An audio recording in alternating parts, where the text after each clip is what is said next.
بسم اللہ الرحمن الرحیم۔ ڈاکٹر امجد صاحب، آپ کو میں خراج تحسین پیش کرتا ہوں۔ یہ بڑا زبردست آپ نے یہ ایک فیوچرسٹک آگے کا سوچ کے آپ نے قدم اٹھایا۔ یہ جو موٹر سائیکلوں کو الیکٹرک بنانے کا فیصلہ کیا، اور میں اپنی ٹیم کو، حماد اظہر آپ کو اور آپ کو بھی خسرو بختیار، کیونکہ آپ نے وہ آگے ڈیولپ کی جو ہماری ای وی پالیسی تھی، اور اس کے تحت پھر ایک آگے فیوچر کا پلان دے دیا آپ نے سب کو کہ آگے ڈائریکشن کیا ہے گورنمنٹ کا۔ دیکھیں، جو آج تک ملک آگے گئے ہیں ان میں سب سے بڑی جو ایک کامن چیز رہی ہے سارے ملکوں نے، جو انہوں نے سب نے کیا، وہ یہ کہ انہوں نے ہمیشہ آگے کا سوچا۔ چائنا کی جو اب ساری ڈیولپمنٹ دیکھ لیں آپ، اور ہم جب وہاں گئے چائنا میں تو ان کے 10 سال 20 سال 30 سال کے پلان بنے ہوئے۔ تو جب تک جو آپ کی پالیسیز ایک لانگ ٹرم نہیں ہوتی، وہ پھر روڈ میپ نہیں ہوتا ملک کے پاس۔ پھر ملک فیصلے کرتا ہے الیکشن ٹو الیکشن، یا ایسے فیصلے کرتا ہے، کوئی جو مافیاز بیٹھے ہوتے ہیں وہ آپ کی پالیسیز چینج کر دیتے ہیں، ان کو وہ اپنے فائدہ اٹھانے کے لیے فیصلے کرتے ہیں۔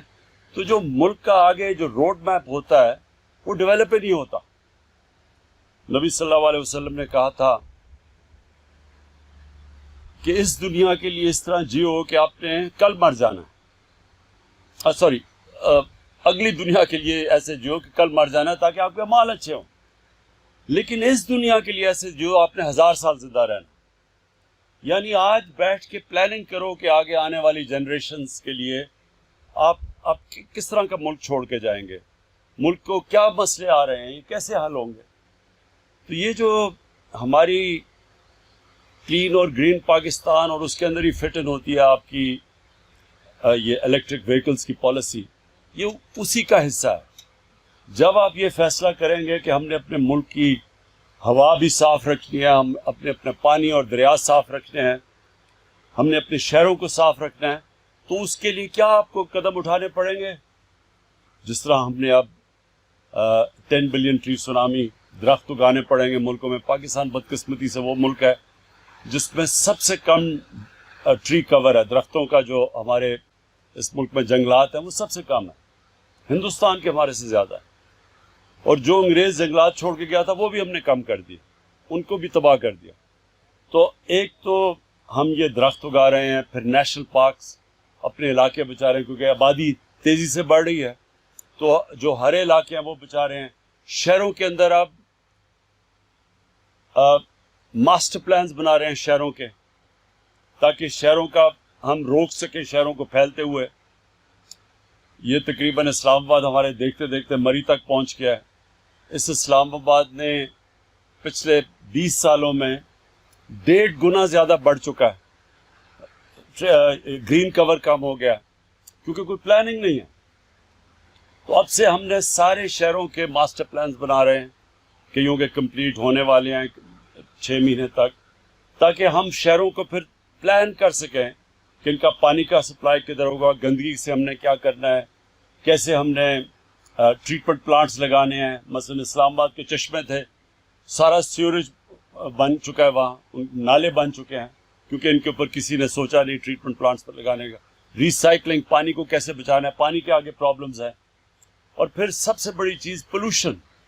جو ہمارے دیکھتے دیکھتے لاہور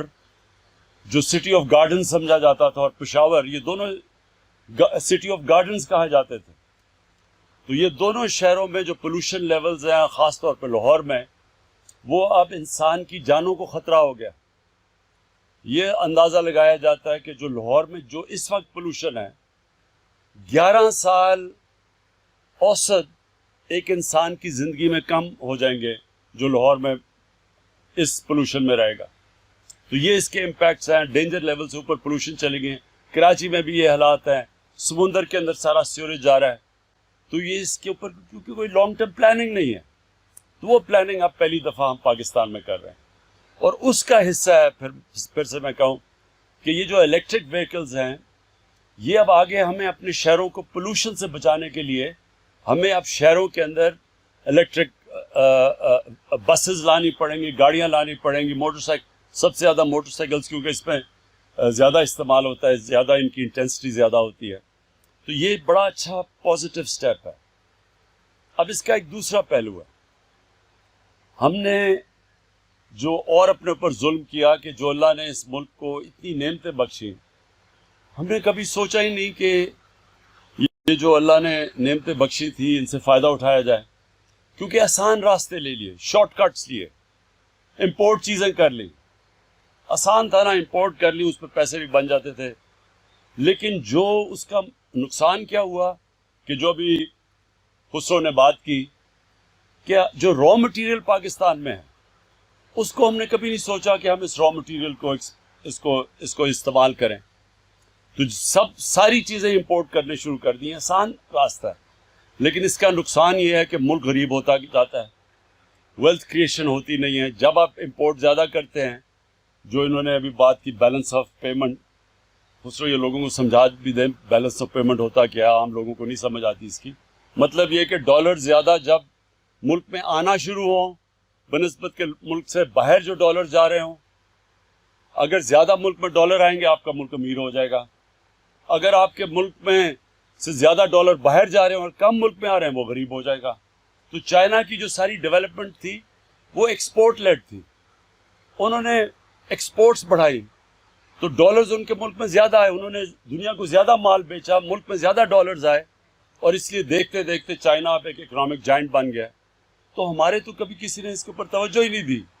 ایک چھوٹا سا سنگاپور ہے ہمارے، دیکھتے دیکھتے پاکستان کی آج تاریخ میں سب سے زیادہ ایکسپورٹس ہوئی ہیں اس سال، تو ہم 26 ارب ڈالر ہماری ایکسپورٹس ہے، سنگاپور کی کوئی 300 ارب ڈالر ایکسپورٹس ہے، اس کی 50 لاکھ آبادی ہے، کیونکہ انہوں نے سوچ سمجھ کے پلاننگ کی کہ اگر ہم نے اپنی دولت میں اضافہ کرنا ہے تو ہمیں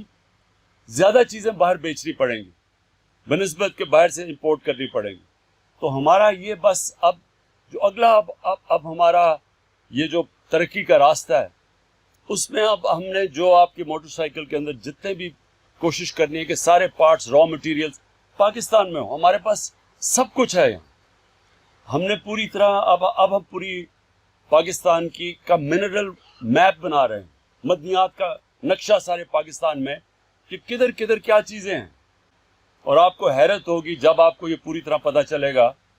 تو آپ کو اندازہ ہوگا کہ آپ کا کتنا امیر ملک ہے،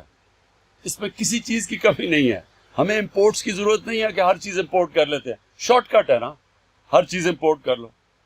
تو یہ نہیں سوچتے کہ وہ تھوڑے سے لوگوں کو تو فائدہ ہوتا ہے جو امپورٹرز ہیں، لیکن ملک کے لیے تو وہ نقصان ہے کیونکہ آپ کے ڈالر زیادہ باہر جا رہے ہیں، جب زیادہ یہ بھی میں سمجھا دوں، جب آپ کے زیادہ ڈالرز باہر جاتے ہیں اور کم اندر آتے ہیں ملک کے تو روپے کے اوپر زور پڑتا ہے، جب ڈالر کم ہوتا ہے تو روپے کی قیمت گر جاتی ہے، ڈالر اوپر چلا جاتا ہے، ڈی ویلیویشن جس کو کہتے ہیں، تو جب آپ کا روپے کی قیمت گرتی ہے سب کچھ مہنگا ہو جاتا ہے، غربت بڑھ جاتی ہے، ملک غریب ہو جاتا ہے، تو ہمیں اس لیے سارا اپنا جو سوچ ہے وہ بدلنی ہے، ایک نیا روڈ میپ پاکستان کو دینا ہے، جس نے آگے کا سوچنا ہے، جس نے سب سے پہلے اپنے آنے والی نسلوں کا سوچنا ہے، یہ جو ماحولیات ہے، ہماری انوائرمنٹ ہے، یہ جو گلوبل وارمنگ ہے، یہ جو پاکستان کو متاثر کرتی ہے، پہلی دفعہ اس پیمانے پہ پاکستان جو سٹیپس لے رہا ہے وہ انٹرنیشنلی اکنالجڈ ہیں، مجھے اس کا بڑا فخر ہے کہ دنیا مانتی ہے کہ پاکستان لیڈ ان چند ملکوں میں سے جو لیڈ کر رہا ہے انوائرمنٹ کے اندر، گلوبل وارمنگ کے جو خلاف کیمپین ہے اس کے۔ اب دوسری جو ہماری کیمپین ہے وہ یہ کہ ہم ابھی سے اپنی دولت کا ویلتھ کریشن کیسے کریں، دولت میں اضافہ کیسے کریں، وہ کون سے ہم نے اب قدم اٹھانے ہیں کہ اب ہماری اکانومی ماشاءاللہ تیزی سے اوپر جا رہی ہے۔ آگے ہمیں کیا مسئلہ آئے گا؟ ہمیں مسئلہ تب آئے گا کہ اگر ہمارے ملک میں ڈالرز کی کمی ہونی شروع ہو گئی کیونکہ زیادہ ڈالرز باہر جانے شروع ہو گئے، کرنٹ اکاؤنٹ ڈیفیسٹ ہو گیا، تو یہ ہمارے روکے گا ہماری گروتھ کو، پھر ہمیں IMF کے پاس جانا پڑے گا۔ لہٰذا ابھی سے ہم وہ سب قدم اٹھا رہے ہیں کہ ہمارے ملک میں ڈالرز کی کمی نہ ہو، تاکہ ملک میں ہماری گروتھ ریٹ افیکٹ نہ ہو. اور اس کے لیے ہر وہ چیز کرنی ہے ہم نے، جو چیز ہم پاکستان میں بنا سکتے ہیں وہ کریں، جو را مٹیریل پاکستان میں جو اویلیبل ہے اس کو استعمال کریں، اور ساری انویسٹمنٹ اس طرح کریں کہ پاکستان سے ہم چیزیں ایکسپورٹ کر سکیں. انڈسٹری بھی، انویسٹمنٹ بھی جو باہر سے پاکستان میں آئے، اس کا مقصد یہ ہو کہ پاکستان سے باہر کتنی چیزیں ایکسپورٹ کر سکتی ہے. اور یہ ہمارا دوسرا ہے. اور انشاءاللہ مجھے جو تیسری چیز بڑا اس ملک کے لوگوں کے اوپر پورا اعتماد ہے کہ جب بھی اس ملک کے لوگوں کو ٹیسٹ کیا گیا ہے، جب بھی ہم نے مشکل وقت آیا، زلزلہ آیا، ہمارا فلڈز جب آئے 2010 کے، تو جب بھی لوگوں کو اس ملک کے ٹیسٹ کیا گیا تو لوگ ہمیشہ، ہمارے لوگ ان میں وہ کھلے دل کے لوگ ہیں، جنراسٹی ہے. اگر آج ٹیکس نہیں دے رہے تو اس کی بہت بڑی وجہ یہ ہے کہ ان کو یہ اعتماد ہی نہیں ہے کہ ہمارا ٹیکس صحیح طرح استعمال ہوگا. ان کو اب اعتماد بحال کر رہے ہیں کہ ان کا ٹیکس ان کے لیے، اپنے خرچے کم کر رہے ہیں، فضول خرچی کم کر رہے ہیں. یہ جو پروٹوکول کے اوپر ہم پیسے خرچ کرتے ہیں، اپنے سے شروع کر رہے ہیں نا، اپنی مثال سے. وہ پروٹوکول کے پیسے ہم پورا بچا رہے ہیں. اپنے پرائم منسٹر ہاؤس اور پرائم منسٹر سیکریٹریٹ صرف 3 سال میں 108 کروڑ روپیہ ہم نے ان 2 ہاؤسز کا کم کیا ہے. اور جو باہر کی ٹریول ہے اس سے پیسہ بچا رہے ہیں، صرف اپنے ٹیکس پیئر کو یہ بتانے کے لیے کہ آپ کے ٹیکس کی ہم قدر کرتے ہیں. ہم آپ کا ٹیکس آپ کے اوپر خرچ کریں گے بنسبت اپنے اوپر خرچ کرنے کے لیے. تو جیسے جیسے ان کا یہ اعتماد بحال ہوتا جائے گا، انشاءاللہ ہماری ٹیکس کلیکشن بڑھتی جائے گی، ملک کی دولت میں اضافہ ہوتا جائے گا، ملک اپنے پیر پہ کھڑا ہو جائے گا. یہ جو ہمارے ذہن میں ایک غلامی آئی ہوئی ہے کہ جب تک ایڈ نہیں آتی، باہر سے امداد نہیں آتی یا قرضے نہیں آتے، ملک نہیں چلے گا. ملک کا پرائم منسٹر باہر جاتا ہے تو پہلی چیز پوچھتے ہیں جی کتنے پیسے لے کے آئے، کتنی جی امداد ملی. کامیاب دورہ کیا ہوگا کہ پیسے لے کے آگے، بھیک مانگ کے کسی سے پیسے لے کے آگے. جب تک یہ ذہنی غلامی سے نہیں ہم نکلیں گے، جب تک انسان اپنے پیر پہ نہیں کھڑا ہوتا، اس کو پتہ ہی نہیں چلتا کہ اس کے اندر اللہ نے کتنی طاقت دی ہے. جب تک وہ وساکیوں سے چلتا ہے، وہ کبھی اس کے اندر زور نہیں آتا. تو وہ پاکستان اب تیسرے راستے پہ نکل گیا اپنے پیر پہ کھڑے ہونے کے لیے. اور انشاءاللہ آپ دیکھیں گے دنوں میں کہ یہ ایک مہینوں میں، سالوں میں، کہ یہ کتنا بڑا عظیم ملک بنے گا. ڈاکٹر امجد آپ کو اور آپ کی ٹیم کو میں پھر سے مبارک دیتا ہوں، خراج تحسین پیش کرتا ہوں. اور انشاءاللہ آپ کی حکومت پوری مدد کرے گی کہ اور ہم کیسے آپ کو مضبوط کر سکیں. شکریہ.